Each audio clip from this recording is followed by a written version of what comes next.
ಇವಳ ಮುಂದೆ ಬೇರೆ ಯಾರು ಇರಕ್ ಸಾಧ್ಯನೇ ಇಲ್ಲ ಬಿಡಿ. ಹಾಗಂತ ಬೇರೆಯವ್ರ ಮನೆ ಮಕ್ಕಳನ್ನ ತೆಗಳೋ ಅಧಿಕಾರನೂ ನಮ್ಗಿಲ್ವಲ್ಲ ರೀ. ಅಯ್ಯೋ ಇಲ್ಲ ಸುಮತಿ, ನಾನೆಲ್ಲಿ ತೆಗೆಳಿದೆ? ನನಗೂ ಆ ಶಾಂತಿಗೂ ಯಾವುದೋ ಪೂರ್ವ ಜನ್ಮದ ಸಂಬಂಧ ಇದೆ ಅಂತ ಅನ್ನಿಸ್ತಾ ಇದೆ. ಕಂದ, ನಿನಗನ್ನಿಸ್ತಾ ಇಲ್ಲ? ಅನ್ನಿಸ್ತಿದೆ. ಆದ್ರೆ ಇದು ಒಂದು ಜನ್ಮದ ಸಂಬಂಧ ಅಲ್ಲ, 100 ಜನ್ಮದ ಸಂಬಂಧ ಅಂತ ಅನ್ನಿಸ್ತಿದೆ. ಏನಂದ್ರೆ ಎಲ್ಲಿ ನಾನು, ಎಲ್ಲಿ ನೀನು, ನಾನು ಹೇಗಿಲ್ಲಿ?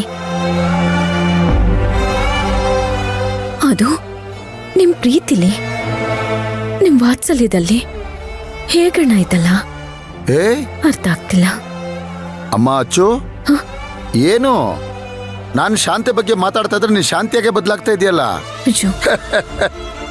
ಅಮ್ಮ, ನೀನು ನನ್ನ ಪ್ರಾಣ ಕಣೋ, ನನ್ನ ಉಸಿರು, ನನ್ನ ಸರ್ವಸ್ವ.